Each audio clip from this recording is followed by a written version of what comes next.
देश के गोदामों में अनाज सड़ जाता था। एससी, एसटी, ओबीसी आरक्षण के साथ डट करके खड़ा रहूंगा, जब तक जान है लड़ता रहूंगा। इंडिया अलायंस को अपने वोट बैंक की गुलामी करनी है तो करें, उनको वहां जाके मुजरा करना है तो भी करें। मोदी के लिए संविधान सर्वोपरि है। मोदी के लिए बाबा साहब आंबेडकर की भावना सर्वोपरि है। इंडिया अलायंस को अपने वोट बैंक की गुलामी करनी है तो करें, उनको वहां जाके मुजरा करना है तो भी करें। मैं एससी, एसटी, ओबीसी आरक्षण के साथ डट करके खड़ा रहूंगा, जब तक जान है लड़ता रहूंगा। साथियों, गरीब का ये बेटा जानता है कि जब किसी का हक छीनता है, जब किसी को उसका हक नहीं मिलता, तो उस पर क्या बीतती है।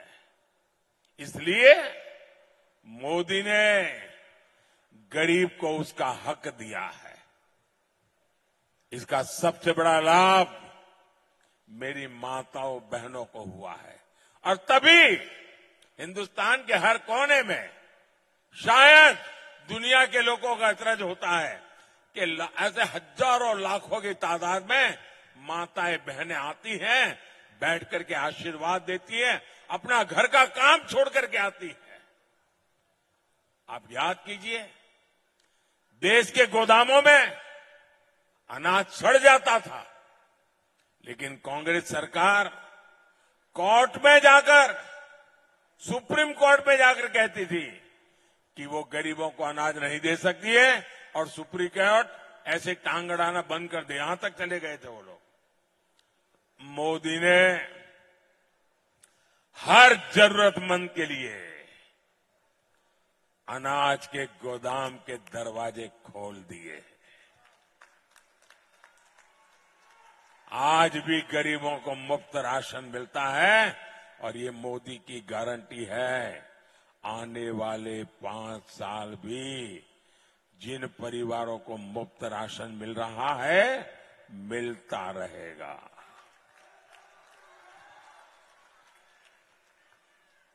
आज कोई मां इसलिए रात भर नहीं जागती कि उसके बच्चे के पास खाने को कुछ नहीं है। अब गरीब का पेट भरे, ये मोदी की गारंटी है। कोई बच्चा भूखा सो न जाए, गरीब के घर का चूल्हा बुझ न जाए, इसी तो लिए आपने मोदी को बिठाया है। माताओं बहनों, आप में से बहुतों को मोदी ने जो पक्का आवास योजना बनाई है, वो पक्का आवास मिल चुका होगा। लेकिन मेरा एक काम करोगे आप लोग? जरा यहां बैठे हैं, हाथ ऊपर करके मुझे बताएं तो मैं बताऊं। मेरा एक काम करेंगे?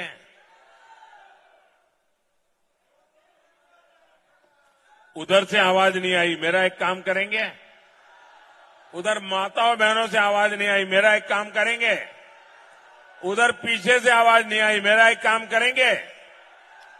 देखिए, इन दिनों अगर आप गांव में जाते हैं, अलग अलग बस्तियों में जाते हैं, लोगों से मिलते हैं, और कहीं पर भी आपके नजर में आए कि कोई झुग्गी झोपड़ी में रहता है, कोई मिट्टी के कच्चे घर में रहता है, तो आप उसका नाम पता लिख करके मुझे दे दीजिए।